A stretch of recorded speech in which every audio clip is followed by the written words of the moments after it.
Student को आज का टॉपिक है हमारा चट्टान या सेल। ठीक है, इसे रॉक्स भी कहा जाता है। अब सबसे पहले सेल का अर्थ जानने से पहले ये जरूरी है कि आप लोगों ने पृथ्वी की आंतरिक संरचना पढ़ी होगी। ठीक है, तो पृथ्वी की आंतरिक संरचना 3 पार्टों में बंटी है। पढ़ा होगा आप लोगों ने, क्रस्ट, मेंटल और क्रोट। तो क्रस्ट होती है पृथ्वी की सबसे ऊपरी परत जिसपे हम निवास करते हैं। ठीक है, दूसरी परत है मेंटल। तो ध्यान रखना है कि क्रस्ट कठोर तत्वों से बनी है और मेंटल जो परत होती है वो है तरल पदार्थों से। ठीक है, थर्ड परत है क्रोट, ये भी कठोर तत्वों से बनी है। तो जो पहली परत है पृथ्वी की क्रस्ट, जिसे हम भूपर पट्टी भी कहते हैं और इसे स्थल मंडल भी कहते हैं, या फिर इसे चट्टान मंडल भी कहा जाता है, या इसे इंग्लिश में लिथोस्फीयर भी कहा जाता है। ठीक है, तो लिथोस्फीयर में जो लिथोस वर्ड है उसका मतलब होता है चट्टान से। ठीक है, तो क्रस्ट समझ आ गया। तो क्रस्ट का निर्माण या भूपर पट्टी का निर्माण जिन जिन खनिजों, जिन तत्वों से मिलकर हुआ है वे सभी खनिज या पदार्थ सेल या चट्टान कहलाएंगे। ठीक है, अब ध्यान रखना है कि पृथ्वी पर जो हमारी क्रस्ट है, भूपर पट्टी जो पृथ्वी की सबसे ऊपरी परत है, उसका निर्माण लगभग 2000 खनिजों से मिलकर हुआ है। ठीक है, लेकिन इन 2000 खनिजों में से केवल 8 खनिज ऐसे हैं जिनका योगदान लगभग 98.27% के आसपास है। ठीक है, अब देखो ये कौन कौन से 8 खनिज हैं। जैसे ऑक्सीजन ले लो जिसका योगदान है 46.8%, सिलिकॉन है 27.72%, एल्यूमिनियम है 8.13%, लोहा 5.00%, कैल्शियम है 3.63। इसी प्रकार से सोडियम, पोटेशियम, मैग्नीशियम और टोटल जो योगदान इनका 98.79%। ठीक है, कि हमारी क्रस्ट जिन तत्वों से मिलकर बनी है उनमें केवल 8 खनिज ऐसे हैं जिनका योगदान पूरा 98% से ज्यादा है। बाकी जो बता 1% के आसपास वो बाकी तत्व आएंगे। ठीक है, तो ये है। फिर हम आगे देखेंगे सेल या चट्टान के प्रकार। ठीक है, सेल को या चट्टान को 3 भागों में बांटा गया, आग्नेय सेल, अवसादी सेल और भूपांतरित सेल। आपको एग्जाम्पल देखे होंगे स्क्रीन पर कि आग्नेय सेल को इग्नियस सेल, इग्नियस रॉक्स कहा जाता है। दूसरा अवसादी सेल जिसे सेडिमेंट रॉक कहा जाता है। थर्ड है भूपांतरित सेल जिसे मेटाफोरिक रॉक कहा जाता है। तो एग्जाम्पल देख लो कि इग्नियस रॉक के उदाहरण से ग्रेनाइट ले लो, ठीक है, प्यूमिक ले लो। फिर सेडिमेंट्री या अवसादी चट्टान के उदाहरण ये है सेल है, लाइमस्टोन है, जिप्सम है। और जो मेटाफोरिक रॉक है मार्बल, जिसे हम घर पे यूज करते हैं, किचन वगैरह में देखा होगा मार्बल का यूज होता है, क्वार्ट्जाइट। ये है चट्टानों के 3 मेन जो टाइप्स हैं। अब बात करेंगे आग्नेय सेल। ठीक है, आग्नेय शब्द बना है अंग्रेजी भाषा की इग्नियस से और इग्नियस शब्द बना है लैटिन भाषा के इग्निस से।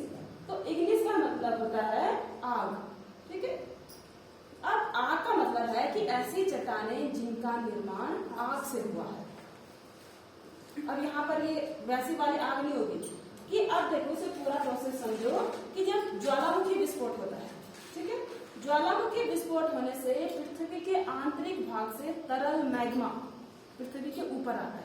जो मैंने अभी बताया था कि जो दूसरी परत है मेंटल परत, जो कि तरल अवस्था में है, तो मैग्मा मेंटल परत से आता है। ठीक है, जहाँ तापमान बहुत ज्यादा है पृथ्वी के आंतरिक भाग में, तो जो भी खनिज पदार्थ, जो भी अन्य पदार्थ होंगे वो पिघली हुई अवस्था में रहता है। ठीक है, तो जब ज्वालामुखी विस्फोट होता है तो मैग्मा पृथ्वी के आंतरिक भाग से आता है पृथ्वी के ऊपर, और यही मैग्मा बाद में लावा कहलाता है। तो जब समय के साथ साथ लावा ठंडा होता रहता है, ठीक है, लावा ठंडा होगा क्योंकि पृथ्वी के ऊपर तापमान क्या है, कम है। ठीक है, तापमान कम होने के कारण लावा धीरे धीरे तरल अवस्था से कठोर अवस्था में परिवर्तित होने लगता है। ठीक है, अब जब लावा ठंडा होता है तो उसमें छोटे छोटे कण या फिर इन्हें बुलबुले भी कह सकते हैं, या फिर हम रवा कह सकते हैं। रवा का मतलब बुलबुले। ठीक है, तो ये है आग्नेय सेल। अब आग्नेय सेलों के जो एग्जाम्पल आपको देखे ठीक है, बेसॉल्ट है, गैब्रो है, अलग अलग एग्जाम्पल आपको स्क्रीन पर दिख रहे होंगे। ठीक है, फिर है आग्नेय सर के प्रकार। जो इग्नियस रॉक है उसे 3 भागों में डिवाइड किया गया है। पहला है उत्पत्ति के आधार पर। उत्पत्ति के आधार पर है बाह्य आग्नेय सर और आंतरिक आग्नेय सर। ठीक है, फिर है उद्गार के आधार पर। उद्गार के आधार पर भी इस आग्नेय चट्टानों को 2 पार्ट में डिवाइड किया गया है, विस्फोट उद्गार से बनी सर और शांत उद्गार से बनी सर। ठीक है, थर्ड है रासायनिक गुणों के आधार पर आग्नेय सर के प्रकार। इसमें है अम्लीय आग्नेय सर और क्षारीय आग्नेय सर। तो पहले बात करते हैं हम उत्पत्ति के आधार पर बाह्य आग्नेय सर। बाह्य नाम से पता लग रहा है कि बाह्य का मतलब बाहर, पृथ्वी के ऊपर बनने वाली जो चट्टान है। कि जब ज्वालामुखी विस्फोट होता है, जैसे आपको इसमें इमेज में दिख रहा है कि ज्वालामुखी विस्फोट होने से जब मैग्मा पृथ्वी के ऊपर आता है, ठीक है, तो मैग्मा के ठंडा होने मैग्मा जब पृथ्वी के ऊपर आता है तो उसे लावा कहते हैं। कि लावा के ठंडे होने से जो चट्टाने बनेंगी वो कहलाएंगे बाह्य आग्नेय सर। ठीक है, पृथ्वी के ऊपर तापमान कम है, तो तापमान कम होने के कारण जो लावा है वो उसकी ठोस अवस्था में बदलने की जो प्रक्रिया है वो जल्दी जल्दी होती है। ठीक है, जिससे बाह्य आग्नेय सरों का निर्माण होता है। जैसे एग्जाम्पल दे रखा है, बेसॉल्ट ले लो, फ्रेगमाइट है, ब्रेसियर है। अब है आंतरिक आग्नेय सर।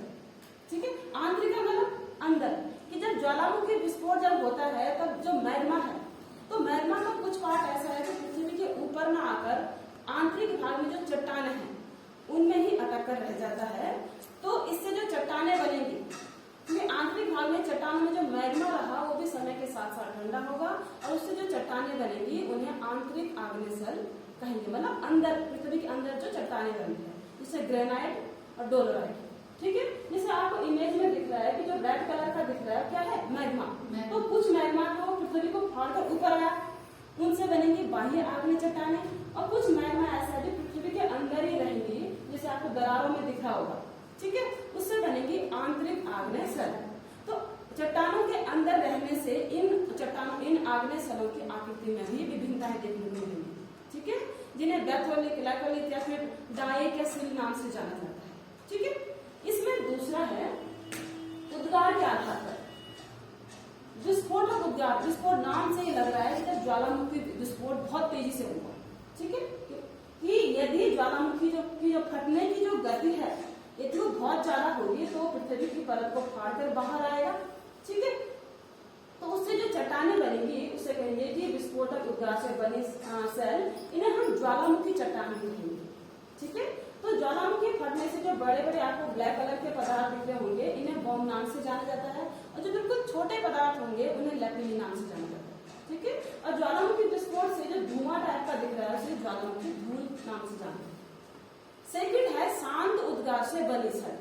शांत का मतलब कि विस्फोट होने की जो गति है, जो प्रोसेस है, वो बिल्कुल शांत प्रक्रिया से चलेगी। तो इसमें लावा पृथ्वी को न फाड़कर जो दरारें दिख रही है आपको साइड पे, उन दरारों से धीमी धीमी गति से बाहर आएगा। ठीक है, तो शांत उद्गार से जो चट्टाने या जो सेल बनेगी उससे ज्वालामुखी मैदानों का निर्माण होता है, क्योंकि शांत तरीके से आ रहा है तो फैलता जाता है। ठीक है, अगला है रासायनिक गुणों के आधार पर बनी आग्नेय सेल। इनमें है अम्लीय आग्नेय सेल। तो अम्लीय आग्नेय सेल कहेंगे हम ऐसी चट्टाने जिनमें सिलिका की मात्रा ज्यादा होगी। सिलिका एक ऐसा यौगिक पदार्थ है जो ऑक्सीजन और सिलिकॉन से मिलकर बनता है। ठीक है, तो जो अम्लीय आग्नेय सेल होंगी, सिलिका का जो कलर होता है वो हल्का कलर होता है, तो लाइट येलो या लाइट इसमें पिंक कलर का भी हो सकता है। तो अम्लीय आग्नेय सेल, एक तो ये इनमें अम्ल की मात्रा अधिक है, सिलिका की मात्रा अधिक है, तो ये बहुत हार्ड भी होती है, और इनका जो अपर्दन है, अपर्दन मतलब चट्टानों का टूटना, अपर्दन होने की गति इनकी बहुत धीमी होती है। ठीक है, और इसमें सिलिका की मात्रा लगभग 65 से 85% तक होती है। ठीक है, जैसे एग्जाम्पल है ग्रेनाइट। दूसरा है क्षारीय आग्नेय सेल। अब क्षारीय आग्नेय सेल का मतलब ऐसी आग्नेय चट्टाने जिनमें सिलिका की मात्रा अम्लीय आग्नेय सेलों की अपेक्षा कम होगी। लगभग 45 से 60% के बीच इनमें सिलिका होती है, और इनमें लोहे की मात्रा भी ज्यादा होती है। इसीलिए इन जो क्षारीय आग्नेय सेल है इनका कलर काला या ब्राउन कलर का होता है। ठीक है, और इनमें अपरदन की क्रिया ज्यादा होती है, मतलब ये चट्टानें मुलायम है तो ये जल्दी जल्दी टूटेगी, इनमें अपरदन की क्रिया या अपरदन का प्रभाव इन पर ज्यादा तेजी से होता है। ठीक है, ये है आग्नेय स्थलों के प्रकार। अब आगे देखो आग्नेय स्थलों की विशेषता। ठीक है, जैसे आपको पॉइंट दिखाई दे रही है कि आग्नेय स्थल कठोर होते हैं, अवसादी स्थलों की अपेक्षा आग्नेय स्थल कठोर होते हैं, ग्रेनाइट वगैरह। ठीक है, ये स्थल रवेदार और दानेदार होते हैं कि जब लावा पृथ्वी पर आता है तो वो जब ठंडे होने की जो प्रक्रिया है उसमें तो उसमें बुलबुले उठते हैं, जिन्हें हम रवे या फिर दानेदार कह सकते हैं। ठीक है, आग्नेय स्थल की जो तीसरी विशेषता है कि इनमें परतें नहीं पाई जाती, परतें लेयर बाय लेयर, जैसे अवसादी चट्टानों का निर्माण परत दर परत होता रहता है, वैसे परतें इन आग्नेय स्थलों में नहीं पाई जाती हैं, क्योंकि लावा लिक्विड है और वो उसके लिक्विड होने के कारण इनमें परतें नहीं बन पाती हैं। चौथा है इन पर रासायनिक अपक्षय का प्रभाव कम पड़ता है, कि जो अपक्षय आप लोगों ने पढ़ा होगा, अपक्षय अपरदन चट्टानों की जो टूटने की जो क्रिया है, तो ये चट्टानें कठोर हैं या कठोर होने के कारण इन पर इनकी जो टूटने की जो गति है इन पर या इन पर जो अपक्षय का जो प्रभाव है वो कम पड़ता है। अगला है आग्नेय स्थलों में जीवाश्म नहीं होते हैं। जीवाश्म मतलब जीव जंतुओं के जो सड़े गले अवशेष है। ठीक है, इनका निर्माण हो रहा है लावा से, और यदि उस लावा में जीवाश्म रहे भी होंगे तो तापमान अधिक होने के कारण वो समय के साथ साथ नष्ट हो जाते हैं। ठीक है, तो इनमें जीव जंतुओं के अवशेष नहीं होते। 6 है इसमें कि इन स्थलों का संबंध ज्वालामुखी से है, मतलब ज्वालामुखी विस्फोट होने से इनका निर्माण होता है। अगला है 7वां, आग्नेय स्थलों में बहुमूल्य खनिज पाए जाते हैं। ठीक है, नेक्स्ट है चट्टानों की जो दूसरा प्रकार बताया अवसादी स्थल या सेडिमेंट रॉक। अवसादी स्थल, अवसादी शब्द बना है सेडिमेंट शब्द से। सेडिमेंट बना है लैटिन भाषा के सेडिमेंटम से। सेडिमेंटम का मतलब होता है नीचे बैठना। ठीक है, अब किस चीज का नीचे बैठना?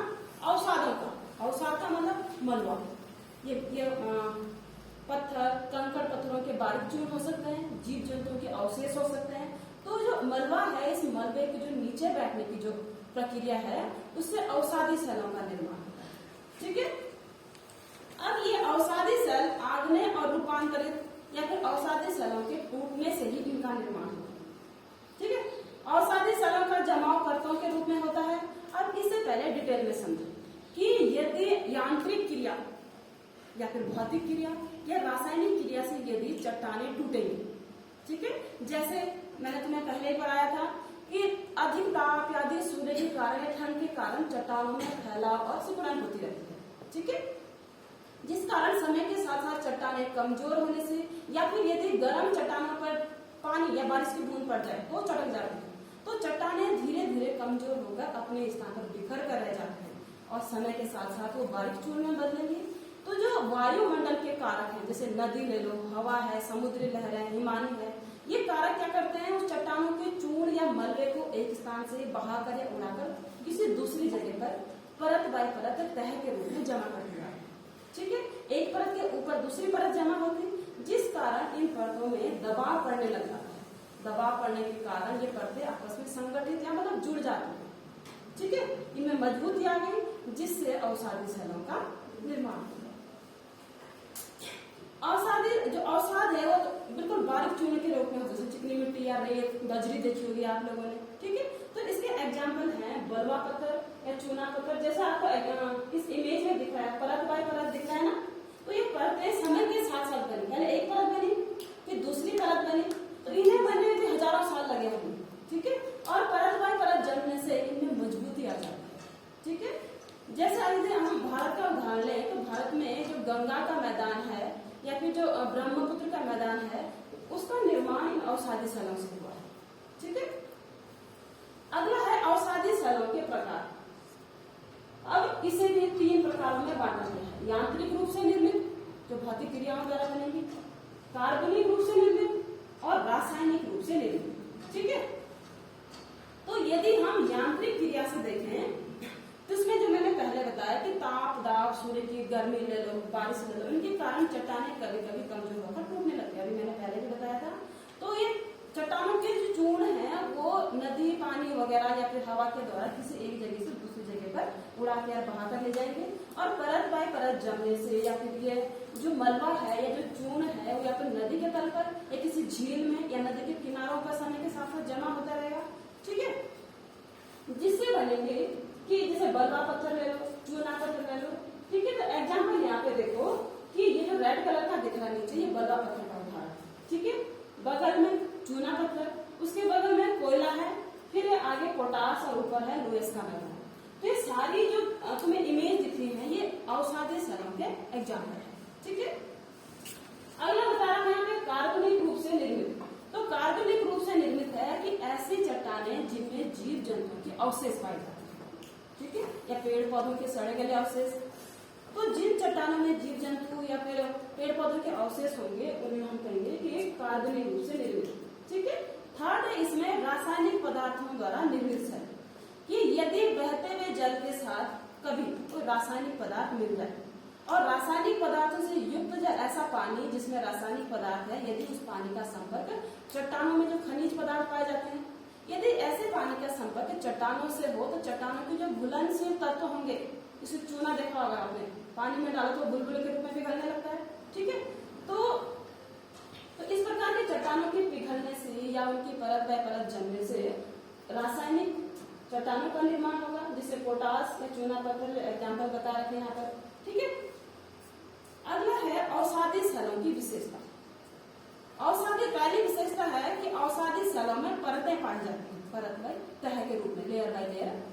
सेकंड, इनमें जीवाश्म पाया जाता है, जीव जंतुओं के अवशेष, क्योंकि नदी या फिर पवन या फिर समुद्री लहरों द्वारा ये जो चूर्ण पदार्थ है उसे एक जगह से दूसरी जगह ले जा रहे हैं, तो इनमें जीव जंतुओं के अवशेष पाए जाते हैं। थर्ड है अवसादी स्थलों में खनिज पदार्थ पाए जाते हैं।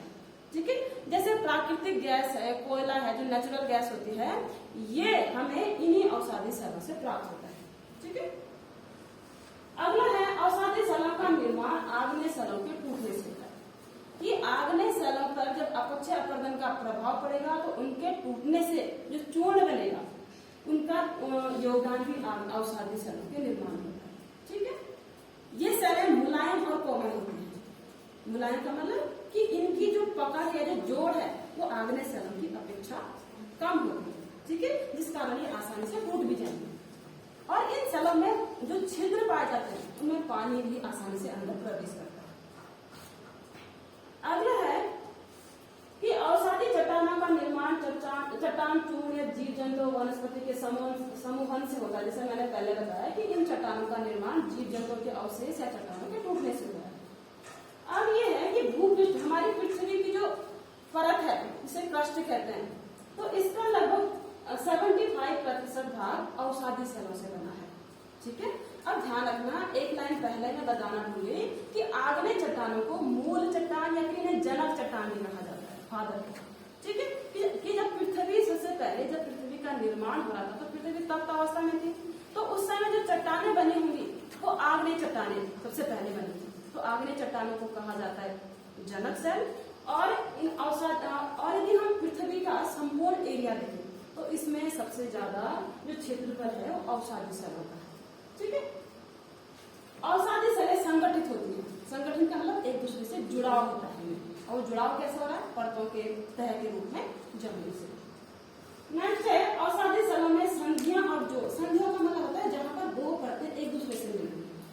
ठीक है, अवसादी स्थलों में दो परतों के संयोजन को संयोजन तल कहा जाता है कि जब एक परत के ऊपर जो चट्टानी चूर्ण है, जो जीवाश्म में एक परत के ऊपर दूसरी परत मिलेगी तो उनके बीच में जो जोड़ बनता है, ठीक है, उसे संयोजन तल कहा जाता है। ठीक है, अगला है रूपांतरित स्थल। जो थर्ड जो चट्टान है, रॉक्स है, वह है रूपांतरित स्थल। रूपांतरित रूप, इसका संधि क्षेत्र करो जरा। रूपांतरित या कायांतरित मतलब रूप में परिवर्तन, या काया का मतलब स्वरूप, कि स्वरूप में परिवर्तन। तो रूपांतरित या मेटाफोरिक सेल का जो निर्माण होता है वो होता है चट्टानों के स्वरूप में चेंज आने से। अब कौन सी चट्टान? आग्नेय और अवसादी चट्टानों के परिवर्तन होने से ही रूपांतरित चट्टानें बनती। मानो बात, कई चट्टानें पृथ्वी के आंतरिक भाग में अवसादी चट्टानें भी पाई जाएंगी, आग्नेय चट्टानें भी पाई जाएंगी। ठीक है, तो उनके ऊपर एक तो नीचे तापमान ज्यादा है पृथ्वी के आंतरिक भाग में। ठीक है, उन पर अधिक ताप का प्रभाव पड़ेगा। दूसरा, उनमें दबाव, ऊपर से प्रेशर भी तो पड़ रहा है, तो ताप और दबाव के प्रेशर से क्या होता है, आग्नेय और अवसादी चट्टानों का रूप समय के साथ साथ परिवर्तित हो जाता है, चेंज आ जाता है। तो इसमें क्या होता है कि मानववाद जो मूल सेल रहेगी, मूल सेल मतलब जिसके चेंज होने से रूपांतरित सेल बने, जैसे आग्नेय सेल या अवसादी सेल, तो इनकी जो स्वयं की विशेषताएं होंगी, जैसे आग्नेय सेल की अपनी विशेषता है, अवसादी सेल की अपनी विशेषता है। तो ताप और दबाव के प्रभाव के कारण क्या होता है, उनकी मूल विशेषताएं, उनके मूल जो गुण होंगे, जो रंग होंगे, जो खनिज होंगे, जो उनकी जोड़ है, उनमें चेंज आ जाता है। और चेंज आने से या परिवर्तन आने से किसमें परिवर्तन चेंज हो जाएंगी, रूपांतरित सेल में। ठीक है, रूपांतरित सेलों की जो बनने की जो पूरी प्रोसेस है उसे रूपांतरण या कायांतरण कहा जाता है। ठीक है, जैसे स्लेट ले लो, नीली से संगमरमर, आपको एग्जांपल यहाँ पे दिख रहे हैं, मार्बल है, ये मेटाफोरिक है। ठीक है, और यहाँ पे सेकंड नंबर की देखो जरा, जो इमेज है, पहले तो ये क्षैतिज अवस्था में प्लेन में रही होंगी चट्टानें, लेकिन इन पर दबाव का प्रभाव दिख रहा है ना, कि दाएं बाएं से प्रेशर पड़ा होगा, दबाव पड़ा होगा, तो दबाव और ताप भी पड़ा होगा, तो प्रेशर और ताप के कारण इस चट्टान का स्वरूप चेंज हो गया। ठीक है, आगे देखो, इसमें भी सेम वही प्रोसेस, इन पर ताप या दाब का प्रभाव पड़ने के कारण इन चट्टानों का स्वरूप चेंज हो रखा है। ठीक है, अगला है, अब यहाँ पे देखो, सबसे पहले ऊपर वाली इमेज देखो, ऊपर तुम्हें बिल्कुल प्लेन और दिख रही है ना लाइन, कि ये चट्टानें पहले समतल रही होंगी, अभी या तो अवसादी चट्टानें रही होंगी या आग्नेय चट्टानें रही होंगी, तो इन पर दाएं और बाएं से, लेफ्ट राइट से प्रेशर पड़ा होगा या दबाव पड़ा होगा, जिसके कारण नीचे जो गोल आकृति दिख रही है वो रूपांतरित सेल है। ठीक है, सेकेंड इमेज देखो, प्लेन दिख रही है, समतल चट्टानें दिख रही है, तो ऊपर से दबाव का असर पड़ा होगा, ताप का असर पड़ा होगा, जिस कारण यहाँ पर जो परिवर्तन दिख रहा है, यहाँ पे चेंज दिख रहा है ना, तो मतलब आग्नेय और अवसादी चट्टानों के स्वरूप में क्या आ रहा है, चेंज।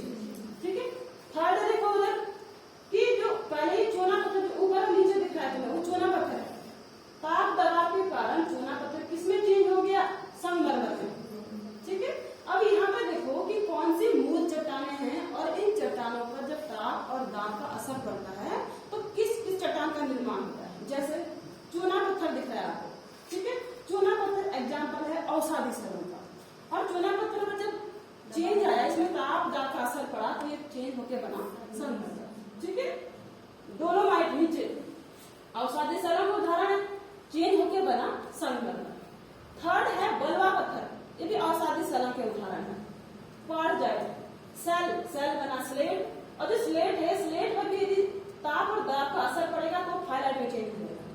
ठीक है, तो यहाँ पर टेबल दे रखी है कि जैसे आपको हीरा कहाँ मिलता है, कोयले की खदान में मिलता है ना, तो उस कोयले पर भी ताप और दाब के असर के कारण जो परिवर्तन आया होगा, तो कोयले का परिवर्तित रूप बना हीरा, डायमंड। ठीक है, ग्रेनाइट से बनता है लीस, और फाइलाइट से शिस्ट। ये चट्टानें हैं, तो मूल सेल कौन सी थी, जो ओरिजिनल थी, और उसमें ताप और दाब के असर के कारण कौन सी चट्टानें बनी। ठीक है, अब है रूपांतरित सेलों की विशेषताएं। पहली है, ये सेल कठोर होती है, तो कठोर, आग्नेय सेल भी कठोर है, और अवसादी सेल कैसी थी, तो मुलायम थी ना, तो रूपांतरित सेल भी कठोर होते हैं।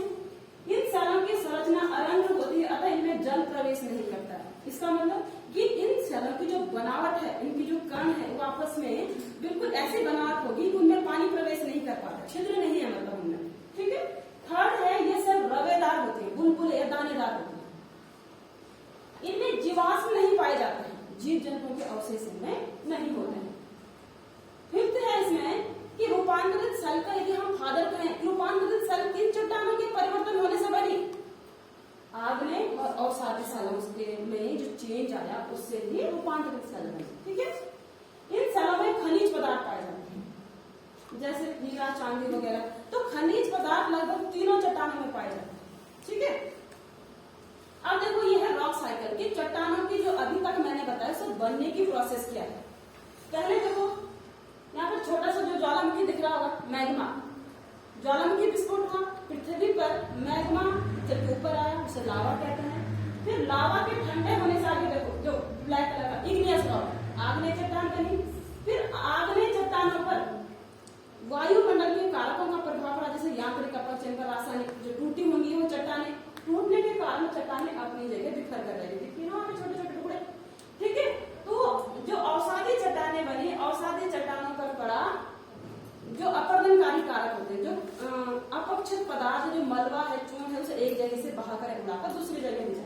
ठीक है। दूसरी जगह जाने पर वो बनेगी, जैसे सेडिमेंट रॉक का उदाहरण नीचे भी दे रखा है। फिर इन्हीं अवसादी और आग्नेय चट्टानों पर जब ताप और दाब का असर पड़ेगा तब बनेगी मेटाफोरिक रॉक, रूपांतरित चट्टानें। ठीक है। अब है सेलों का महत्व। यदि हम अपने जीवन में, ठीक है, जो सेल है, रॉक्स है, उनके क्या क्या फायदे हैं? तुम खेती करते हो, खेतों में जो मिट्टी है, मिट्टी का निर्माण किससे हुआ? इसी चट्टानों के टूटने से। यदि मिट्टी ना होती तो कृषि ना होती। ठीक है। और कृषि मानव के भोजन का सबसे मेन आधार है। ठीक है। सेकंड है भवन निर्माण सामग्री। तो भवनों मकानों को बनाने के लिए जो सामग्री मिल रही है हमें, वो भी कहाँ से आ रही है? इन्हीं चट्टानों से। संगमरमर, मार्बल ले लो, ठीक है, बलुआ पत्थर है। थर्ड है सेलों से बहुमूल्य खनिज। जितने भी हमारे जो खनिज, सोना, चांदी, तांबा, जस्ता, एल्यूमिनियम वगैरह, वो सब कहाँ से मिलता है? इन्हीं सेलों से, इन्हीं चट्टानों से। ठीक है। फोर्थ है कई सैलाब खनिजों का उपयोग विभिन्न प्रकार के उद्योगों में कच्चे माल के रूप में होता है। कि कई खनिज ऐसे होंगे जिनका उपयोग कच्चे माल के रूप में होता है। ठीक है।